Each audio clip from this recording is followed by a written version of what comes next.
I was reading in the 4th chapter of John's Gospel. Jesus, of course, has been speaking with a woman at the well in Samaria. She has left. The disciples had gone away to bring food. And then the dialogue picks up, and Jesus takes it in a most interesting direction. Meanwhile, the disciples were urging him, "Rabbi, eat something." But he said to them, "I have food to eat that you do not know about." So the disciples said to one another, "Surely no one has brought him something to eat." And Jesus said to them, "My food is to do the will of him who sent me and to complete his work." And that's when Jesus changes the conversation by changing the vision. Do you not say, 4 months more, then comes the harvest? But I tell you, look around you and see how the fields are ripe for harvesting. The reaper is already receiving wages and is gathering fruit for eternal life, so that the sower and reaper may rejoice together. Jesus' leadership style was to cast a vision. Now, there are two critical elements to this for any leader to understand. Just as in this conversation with the disciples, he begins where they are. He begins with a complete understanding of what is actually there. And then he asks them to see something much bigger, to raise their sights beyond the immediate to see God's possible future. And that's why we're here.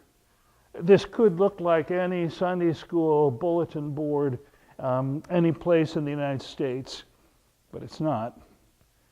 When St. Mark decided to purchase this building, it had beige walls, it was open space, it had cement floors, it was virtually vacant. But the possibility of opening up place for children that were already coming, was a vision worth leaning into. The vision was already based on the reality that we, by God's grace, were growing and growing younger. The question then was, how do we care for the harvest that God has already sent us? Which is what Jesus is talking about here. Vision is casting a picture of the future that is possible.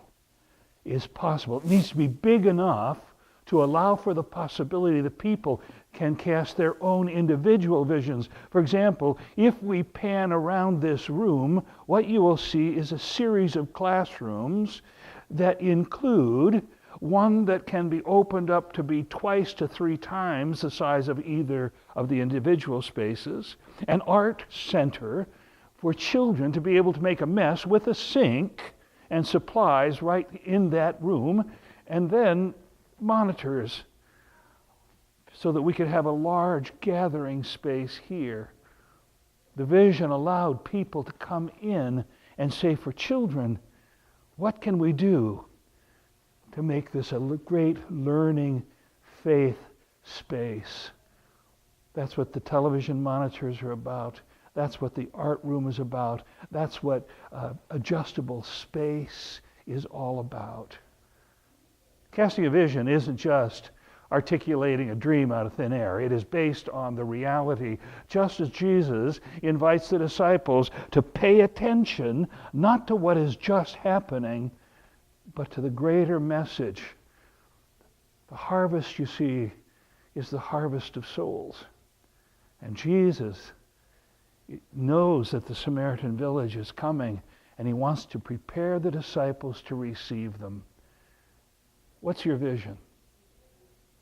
Do you know that God is building his church? And if so, are you prepared to receive them?